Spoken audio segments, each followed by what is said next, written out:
The phone rang once. That was all it took. One ring. And then a voice that cracked my life clean down the middle. Mom, I'm getting married tomorrow. I stood in my kitchen with a cup of tea cooling in my hands, watching steam curl into the air like it was trying to escape before something bad happened. My name is Eleanor Whitmore, and I didn't say anything at first. I waited for the rest. Because there's always a rest. I took the money, he continued, casual, almost cheerful. All of it. From your accounts. My fingers tightened around the mug. And I sold the house. Silence swallowed the room. You'll be fine, he added quickly, like he was soothing a child. You've got Social Security. Anyway, I've got to go. The florist is calling. Bye. Blick. The line went dead. For a moment I just stared at my phone. I didn't drop it. I didn't scream. I didn't cry. I laughed. Not the funny kind. The kind that bubbles up when reality feels so absurd it stops making sense. I laughed so hard my knees buckled and I had to grip the counter to stay upright. 'Cause he had no idea. Not a single clue. But I'm getting ahead of myself. I'm glad you're here with me. Truly. Stay with me until the end of this story. And if you're listening from somewhere far away, know that your presence matters more than you think. I spent 37 years building my life carefully. Brick by brick. Choice by choice. Loss by loss. At 62, I thought I understood the limits of pain. I'd buried my husband before we ever reached old age together. I'd raised my son alone, juggling grief and survival like fragile glass. I learned how to stretch a dollar, how to live quietly, how to be invisible when needed. My world was small but steady. Modest routine. Part-time work. A life built on order. And then my son, Caleb, decided to burn it all down in under 2 minutes. 3 months earlier there had been signs. Course there were. There always are. But hindsight is cruel that way. He'd called one afternoon, voice syrup smooth. Mom, I just want to help you out. You know, bills, online stuff. It's complicated these days. I hesitated. Something in my chest tightened. But he was my son. The boy I'd stayed up all night with when he had fevers. The teenager I defended when teachers doubted him. The man I believed in when no one else did. So I trusted him. 6 weeks later, he visited with his fiancée, Lydia. Young. Sharp-eyed. Beautiful in a way that made you feel measured. She didn't look at me much. She looked at the walls. The furniture. The clock on the mantel. This place must be worth a lot now, she said lightly. I remember the way my stomach dropped. And now here I was, standing in my kitchen. House sold. Money gone. Son married by morning. I should have been broken. Instead, something cold settled in my chest. Because the house he sold. It wasn't the house I lived in. And that was the moment everything changed. The numbers didn't make sense. That was the first thing I noticed. I was sitting at my small kitchen table. Sunday sunlight spilling across the wood like nothing in the world had changed. Chair. Same chipped mug. Same quiet morning ritual. I logged into my bank account the way I had every Sunday for years. And then my heart stopped. My savings balance blinked back at me like a bad joke. $1,187.43. That was it. The account that once held over $100,000, money scraped together through decades of sacrifice, was almost empty. My checking account wasn't much better. $50-something. Enough to buy groceries. Not enough to live. I refreshed the page. Once. 3 times. Nothing changed. My hand started shaking so badly I had to set the laptop down. I remember whispering out loud. No. No, no, no. Like that might scare the numbers into rearranging themselves. Called the bank. The woman who answered sounded young. Kind. Too calm for the moment my life was unraveling. Mrs. Whitmore, she said after a pause, typing in the background. The transfers were authorized through your online access. Authorized. The word burned. They were sent to an account under the name Caleb Whitmore, she continued gently. Is that a relative? I didn't answer. Couldn't. The room felt like it was tilting, like I might slide right out of my own body if I didn't hold on to something solid. I hung up without saying goodbye and sat there, staring at the wall for what felt like hours. I didn't cry. Not yet. I thought about the vacations I never took. The clothes I wore until they faded thin. The dinners I skipped so my son could have seconds. That money wasn't just savings. It was proof. Proof that my sacrifices meant something. And now it was gone. The next morning the phone rang again. Caleb. I almost didn't answer. But some foolish part of me still wanted to hear him explain it away. Tell me there had been a mistake. A misunderstanding. Anything. Hey Mom, he said brightly. Too brightly. Did you see the deposits? Deposits. I swallowed. Caleb. The money. Oh. That, he laughed. Yeah, I took it. We needed it for the wedding and the condo. My vision blurred. You'll be okay, he added. You always are. Then he said it. And the house sale closed yesterday. You've got 30 days to move out. 30 days. I sat there with the phone pressed to my ear, listening to my son talk about caterers and honeymoons while my entire sense of safety collapsed in real time. I should have screamed. I should have begged. Instead, something else happened.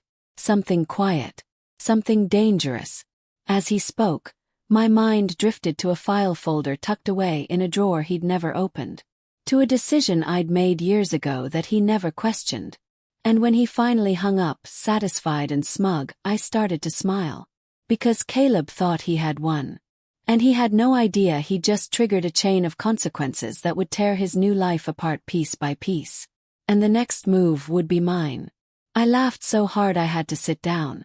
Not because it was funny. Because it was finally clear. I slid the phone onto the table and stared at the familiar cracks in the wall, the sunlight slanting in just the way it always had. Same house, same kitchen, same life. Except according to my son, I didn't live here anymore. You've got 30 days, he'd said. Like he was evicting a stranger. I pressed my palms flat against the table and let the laughter fade. What replaced it wasn't anger. Not yet. It was something colder. Sharper. The kind of calm you feel right before a storm breaks. Caleb believed he'd sold my home. He believed he'd stripped me of everything. But the truth. He had sold the wrong house. Years ago, quietly, deliberately. I'd made choices he never paid attention to. While he was busy chasing promotions and appearances, I was thinking long-term. Security. Protection. The house he sold. It wasn't my residence. It was a rental property on Oak Ridge Lane. Purchased 15 years earlier. Lease.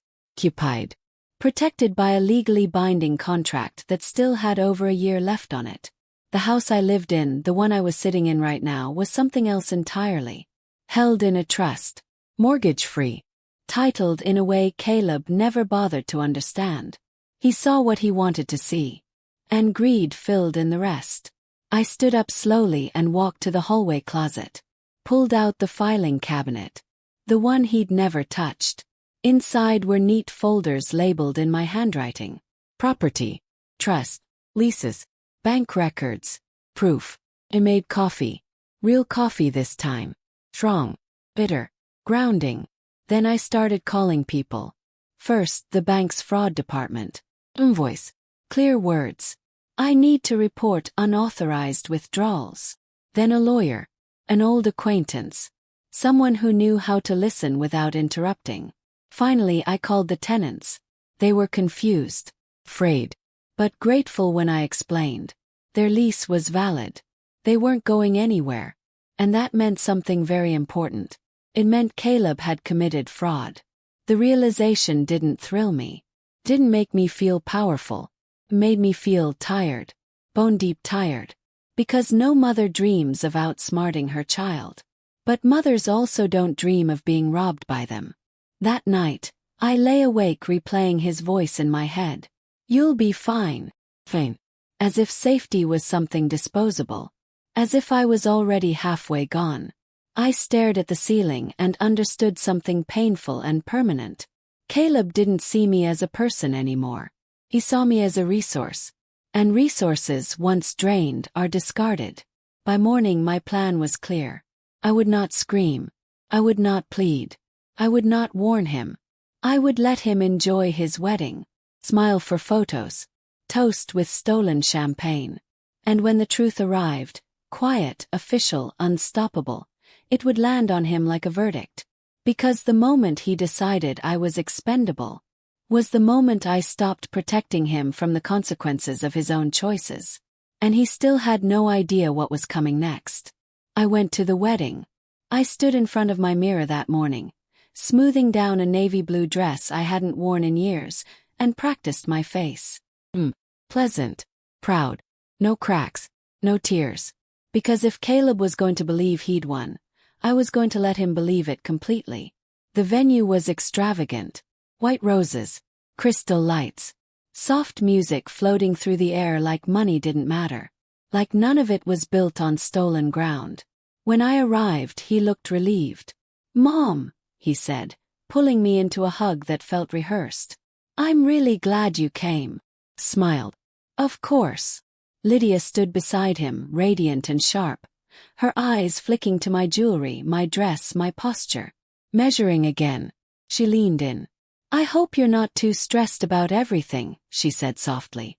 "Change is hard at your age." "Your age?" He nodded. "Change always is." The ceremony passed in a blur. Vows. Applause. Laughter. I clapped when expected. Smiled when cameras turned toward me. Played my role perfectly. All the while my phone vibrated in my purse. Once. Then again. I didn't look. Not yet. At the reception, Caleb raised a glass. Thanked everyone. Thanked me. His voice wavered just enough to sound sincere. "For always being there," he said. The irony tasted metallic. When the cake was cut and the room erupted in cheers, I finally slipped away to the restroom and checked my phone. A message from my lawyer. Funds frozen. Sale under investigation. Fraud confirmed. Closed my eyes. Not in triumph. In finality. Caleb was laughing somewhere behind me, spinning Lydia across the dance floor, believing the worst was behind him. It wasn't. It was just beginning. Because once a lie enters the legal system, it doesn't stay small. It multiplies. It pulls at every thread until the whole tapestry comes apart. And Caleb had woven himself a beautiful trap. I returned to the party, lifted my glass, and toasted the newlyweds. "May the truth always find you," I said softly. They laughed, thinking it was sweet. They had no idea what that sentence would soon cost them. And as I watched my son celebrate a future built on betrayal, I made a promise to myself. I would never protect him from justice again. Not after this. Not after everything. And the next call he received wouldn't be from me. It would be from the authorities. And when that call came, there would be no laughter left at all. The knock on my door was violent. Not impatient. Not hurried. Violent. I looked through the peephole and felt something inside me go still. Caleb. Not smiling this time. Not confident. Behind him stood Lydia, arms crossed, lips pressed tight, eyes sharp with calculation instead of charm. I opened the door slowly. "What did you do?" Caleb demanded, pushing past me like he still had the right. I didn't move. I didn't flinch. "I don't know what you're talking about," I said calmly, and watched his restraint fracture. "The money is frozen," he snapped. "The title company called. They're saying the sale was fraudulent." "Fraudulent, Mom." Lydia stepped in, heels clicking against my floor like punctuation marks. "This is a misunderstanding," she said. "You're confused." Confused. There it was. That word people use when they want to erase you without looking cruel. "You signed the papers," Caleb said. "You gave me authority." "I signed papers while I had a fever high enough to hallucinate," I replied. "You told me they were insurance forms." Silence. The air shifted. Lydia's eyes flicked to him. "You said she agreed," she said sharply. Caleb turned to her. "She did."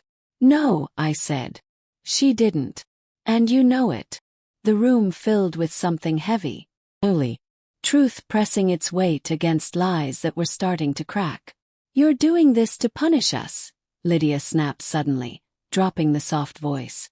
Because you don't like me. Because you can't stand seeing your son happy. I laughed. Once. Quietly. You stole my savings, I said. You sold property you didn't own. You threatened to leave me homeless. Caleb stepped closer, towering, voice low. Then fix it. Call the bank. Tell them it was authorized. Or else. He didn't say the words. He didn't need to. What happens if I don't? Asked. His face hardened. Then things get ugly, he said. We'll tell people you're losing your memory. We'll have you declared incompetent. Lydia nodded. It happens all the time. That was the moment. The precise moment my son stopped being my child and became something else entirely. Get out, I said. Caleb scoffed. Mom. Get out. I raised my phone. I'm calling the police. They left in a fury. Doors slammed. Tires screeched. I stood there long after they were gone, heart pounding, hands shaking. Not from fear but from grief. 'Cause now I knew. This wasn't a mistake. It was a plan. And plans have consequences. I picked up my phone and made one final call. Proceed, I told my lawyer. No deals. No mercy. And as I hung up, one thought echoed louder than all the rest. Caleb still believed he could scare me into silence. He was about to learn just how wrong he was. The courtroom smelled like disinfectant and old paper. I remember thinking how strange it was that a room this ordinary could decide the fate of a family. Fluorescent lights. Wooden benches. A flag in the corner that had probably seen more lies than truths. Caleb wouldn't look at me. He sat 2 rows ahead, shoulders tense, jaw clenched, Lydia beside him whispering furiously into his ear like she was feeding him lines. He looked smaller in that chair. Not weaker, just exposed. He sat straight, hands folded, breathing slow. When the judge entered, something inside me settled. Not relief. Not triumph. Resolve. The prosecutor laid it out piece by piece. The unauthorized transfers. The forged documents. The illegal property sale. The tenants with a valid lease. The falsified notarization. Facts don't shout. They don't insult. They just exist. And facts have a way of suffocating lies. Caleb's attorney tried to paint me as confused, vulnerable, influenced.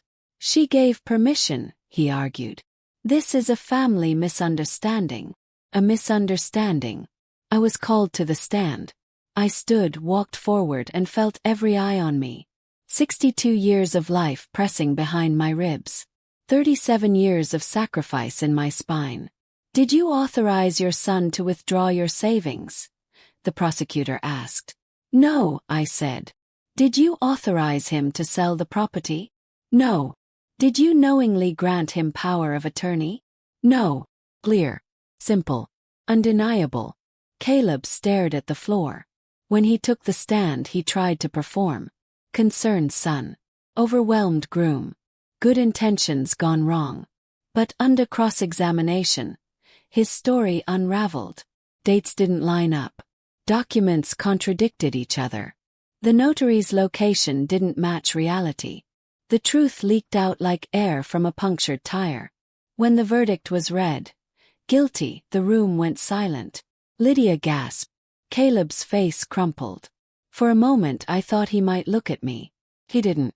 Sentencing came 2 weeks later. 7 years. The sound of the gavel felt final. Not loud. Not dramatic. Just final. As they led him away, Caleb finally turned. Eyes met. There was no anger in his. No blame. Only shock. As if he truly hadn't believed this could happen. I walked out of the courthouse alone. Reporters shouting questions I didn't answer. Outside the air felt different. Lighter. Sharper. I hadn't destroyed my son's life. He had done that himself. All I had done was refuse to lie down and let him do it again. But even as justice closed one chapter, I knew the hardest part was still ahead. Because consequences don't end at sentencing. They echo. And the echo was just beginning. The silence after the verdict was louder than any courtroom gavel. No phone calls. No apologies. No dramatic confrontations. Just quiet. The kind of quiet that settles in after something has burned all the way down and there's nothing left to collapse. The first letter arrived 3 weeks later. Prison stationery. Thin paper. Block letters. I didn't open it right away. I set it on the kitchen counter and made myself breakfast. Toast. The same way I had every morning for years. Because life, cruelly, doesn't pause just because your child is behind bars. When I finally opened it, my hands were steady. I don't know what to say. I don't know how this became my life. I stopped reading. Not because it hurt too much. Because it didn't hurt the way I expected. There was no responsibility in his words. No ownership. Just confusion. Like he'd slipped on ice instead of choosing every step that led him there. I folded the letter and put it back in the envelope. Some wounds don't bleed. They harden. The restitution payments started slowly. A condo sold at a loss. Counts seized. Court-ordered deductions. Numbers trickling back to me like an apology measured in dollars instead of truth. Lydia disappeared almost immediately. Divorce papers filed within 8 months. No visits. No letters. No loyalty once the future she'd bought collapsed. I wasn't surprised. People who build their lives on other people's sacrifices rarely stick around when there's nothing left to take. Friends asked how I was doing. I told them the truth. I'm peaceful. And I was. Not happy. Not healed. But peaceful. I started sleeping through the night again. Started walking in the mornings. Started saying no without guilt and yes without fear. I began volunteering at a local community center. Helping seniors understand financial boundaries, legal protections, warning signs. Every story I heard felt familiar. A daughter who just needed help. A grandson who meant well. A son who said, "You won't need it anyway." I looked them in the eye and said what no one had ever told me. You are allowed to protect yourself. Even from family. That truth spread faster than I expected. Workshops filled. Conversations deepened. Pain turned into something useful. And yet, late at night when the house was quiet, I still wondered. Would he ever understand? Not the consequences. Not the sentence. But the moment he stopped seeing me as his mother. And started seeing me as a means. One evening months later my phone buzzed. Another letter. This one shorter. They denied parole. I think I finally understand why you did what you did. I stared at the message for a long time. Understanding isn't the same as change. And forgiveness isn't automatic. I set the phone down and turned off the light. Because while his life was paused behind concrete walls, mine was finally moving forward. And the next chapter. It wasn't about him at all. The first time I laughed without guilt, it startled me. Came out of nowhere. A sharp, honest laugh while standing in line at a cafe, listening to a woman complain about her coffee order like it was the end of the world. I laughed and then froze. For a split second my mind whispered, "How dare you? How dare you feel light when your son is in prison?" But then something else answered back. "How dare you not?" That was the day I realized I had been carrying grief that wasn't mine to carry. I hadn't committed the crime. I hadn't forged papers. I hadn't chosen greed over blood.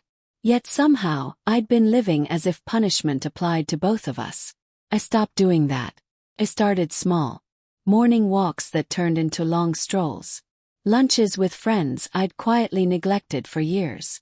I said yes to invitations instead of finding polite excuses. I traveled. Ireland first. Then Canada. Places I'd always postponed because someday felt irresponsible. Standing on a cliff overlooking the ocean, wind whipping my hair, I understood something essential. I wasn't starting over. I was continuing without weight. Back home the workshops grew. Word spread. People brought parents. Parents brought neighbors. Stories poured out of mouths that had been silent for years. A woman in her 70s grabbed my hand once and said, "I thought love meant letting them take everything." I squeezed back and said, "Love means teaching people they don't own you." That sentence became my anchor. I received one more letter from Caleb. Longer this time. Carefully written. No excuses. Just remorse. Real maybe. I see now that I didn't lose you because of money, he wrote. I lost you because I stopped seeing you as a person. Cried then. Not because I wanted him back.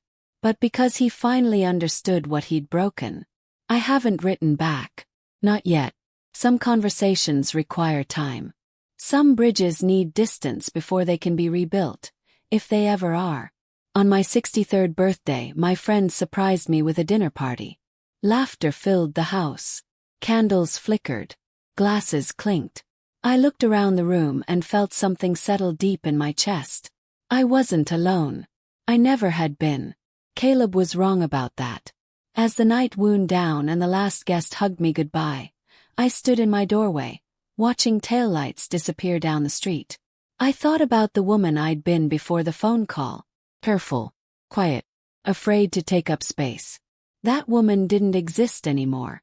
Because pain either shrinks you, or it teaches you how to stand taller than you ever have before. And the final lesson. It was waiting for me in the last place I expected. Inside myself. The hardest truth didn't arrive with the verdict. It didn't come when the handcuffs closed around my son's wrists.